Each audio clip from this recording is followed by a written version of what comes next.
हमारे मोबाइल के लिए मोबाइल की बैटरी बहुत ज़्यादा ज़रूरी है, लेकिन उससे जुड़ी कुछ अफवाहें भी हैं जो हमें डेली सुनने को मिलती हैं। जैसे कि अगर आपने पूरी रात अपने मोबाइल को चार्ज पे लगा के रखा तो आपके मोबाइल की बैटरी खराब हो सकती है, लेकिन ये गलत है। एक्चुअली पुराने मोबाइल तक तो ठीक था, लेकिन आजकल के स्मार्टफोन की बैटरी भी स्मार्ट हो चुकी है। एक्चुअली यहाँ पर जो आपका चार्जिंग मैकेनिज्म है वो कुछ इस तरह से काम करता है कि पूरा चार्ज होने के बाद बैटरी अपने आप ही इलेक्ट्रिकल सप्लाई को बंद कर देती है। मसलन आपके मोबाइल की बैटरी खराब नहीं होती है, तो निश्चिंत रहिए, पूरी रात चार्ज लगाने पर आपकी मोबाइल की बैटरी खराब नहीं होगी। क्या इसके पहले तक आप ये फैक्ट जानते थे? और अगर नहीं जानते थे तो चैट सेक्शन में लिखना मत भूलिएगा। दूध पीना हमारी सेहत के लिए बहुत ज़्यादा ज़रूरी है, लेकिन अगर दूध ही नकली है तो वो हमारी सेहत के लिए और ज़्यादा नुकसानदायक हो सकता है। पर सवाल यह है कि पता कैसे करें कि दूध असली है या नकली। मैं आपको बताता हूँ। नंबर 1, आप दूध को सूंघिए, अगर उसमें डिटर्जेंट की गंध आ रही है इसका मतलब आपका दूध सिंथेटिक है। नंबर 2, जो असली दूध होता है उसे स्टोर करने पर वो रंग नहीं बदलता, जबकि नकली दूध स्टोर करने पर कुछ ही समय में पीला पड़ जाता है। और तीसरा सबसे अच्छा तरीका है कि आप दूध की कुछ बूंदें लें और उसे चिकनी लकड़ी या फिर चिकने पत्थर पर टपकाएं, और अगर वो बहते हुए सफेद धार बनाए तो इसका मतलब यह है कि आपका दूध असली है।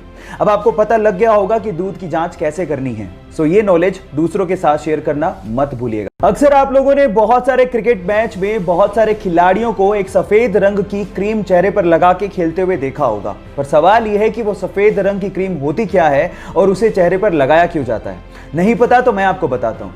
एक्चुअली वो सफेद रंग की क्रीम एक सनस्क्रीन के जैसी ही होती है, लेकिन वो जिंक ऑक्साइड की बनी हुई होती है, और उसको जैसे आप चेहरे पर लगाते हैं सन से आने वाली रेज रिफ्लेक्ट हो जाती हैं और जिससे त्वचा को जलने से बचाया जा सकता है।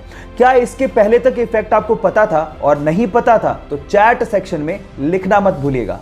आपकी लाइफ में कभी ना कभी आप लोगों ने देखा होगा कि जब आप कभी कोई एग्जाम देने जा रहे हो या फिर कोई अच्छा काम करने जा रहे हो तो आपकी मम्मी ने आप लोगों को दही और शक्कर का कॉम्बिनेशन तो जरूर खिलाया होगा। लेकिन अगर मैं आपसे पूछूं कि इसके पीछे का रीजन क्या है तो शायद आप कहोगे कि ये कोई अंधविश्वास होगा, लेकिन ऐसा नहीं है। एक्चुअली इसके पीछे एक साइंटिफिक रीजन है। एक्चुअली दही एक कूलिंग फूड होता है और शक्कर के अंदर ग्लूकोज होता है, और इन दोनों का कॉम्बिनेशन आप लोगों को एक इंस्टेंट एनर्जी देता है और आपके ब्रेन की कंसंट्रेशन लेवल को बढ़ाता भी है। तो अगली बार जब आपकी मम्मी आप लोगों को दही और शक्कर खिलाए तो इसे अंधविश्वास मत समझिएगा, इसके पीछे साइंटिफिक रीजन को समझ के प्यार से खाइएगा और अपने अच्छे काम के लिए जाइएगा, सक्सेस जरूर मिलेगी। बेल्जियम की एक 90 साल की वृद्ध महिला को कोरोना की वजह से हॉस्पिटलाइज करना पड़ा। अब हमें यह पता है कि कोरोना एक सांस संबंधी बीमारी है, तो उस महिला को एक्चुअली सांस लेने में बहुत ज्यादा प्रॉब्लम हो रही थी और उन्हें प्रायोरिटी देते हुए डॉक्टर्स ने कहा कि इन्हें वेंटिलेटर पर ले जाया जाए। लेकिन उस वृद्ध महिला ने यह कहते हुए मना कर दिया कि मैंने तो अपनी जिंदगी जी ली है और इस वेंटिलेटर को किसी नौजवान के लिए इस्तेमाल करिए जिसे कोरोना हुआ है। शायद उसे मुझसे भी ज्यादा जरूरत है और इस देश को नौजवान की ज्यादा जरूरत है। थोड़े ही दिनों बाद उनकी मृत्यु हो गई। गाइस, उनकी देश हित की सोच के लिए और उनके त्याग के लिए मैं उन्हें सलाम कर। मैसूर में कुछ एनजीओ के लोग कोरोना में लोगों की मदद करने के लिए फूड पैकेट्स को बांटने जा ही रहे थे कि सामने से एक 70 साल की वृद्ध महिला आती है। एनजीओ के लोगों को लगा कि शायद उसे फूड पैकेट चाहिए होगा, तो उन्होंने उस वृद्ध महिला को फूड पैकेट ऑफर किया, लेकिन उस महिला ने फूड पैकेट लेने से इनकार कर दिया और कहा कि मैं देख रही हूं कि पिछले 1 महीने से आप लोग मेरे एरिया में फूड पैकेट्स बांट रहे हो, तो मुझे लगा कि मुझे भी आप लोगों की मदद करनी चाहिए। कल ही मुझे मेरे पेंशन के 600 रुपए रिसीव हुए हैं और मैं उसमें से 500 रुपए आपके इस काम के लिए डोनेट करना चाहती हूँ। अपने महीने भर की कमाई में से 90% डोनेट करने का दिल हर किसी के पास नहीं होता। उन महिला का नाम है कमला माँ और उनके इतने बड़े दिल के लिए मैं उन्हें दिल से सलाम करता हूँ। सोनू सूद को उसके करीबी दोस्त का भुवनेश्वर से कॉल आया। उसने उसको बताया कि कोच्चि में 177 ऐसी लड़कियां फंसी हुई हैं जो किसी फैक्ट्री में सिलाई का काम करती थी। अब कोरोना की वजह से वो फैक्ट्री तो हो गई बंद, अब वहां पर उनको उनके घर जाना है लेकिन कोई साधन ही नहीं है।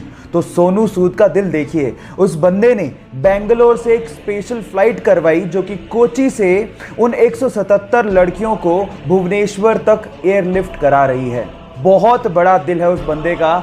एक दिल है सोनू, कब तक जीतोगे। इस बंदे को उसके काम के लिए सल्यूट करने का मन करता है। तो सोनू सूद के लिए 1 लाइक तो बनता है।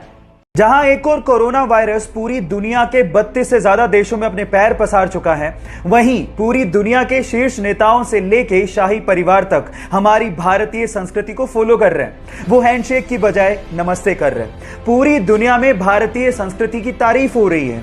इसमें अमेरिका के राष्ट्रपति, फ्रांस के राष्ट्रपति, इजराइल के प्रधानमंत्री, जर्मनी के चांसलर से लेके ब्रिटेन का शाही परिवार शामिल है और सबका यही कहना है कि अगर हमें कोरोना वायरस से जंग जीतनी है तो इसमें भारत का नमस्ते एक बहुत बड़ा हथियार साबित हो सकता है।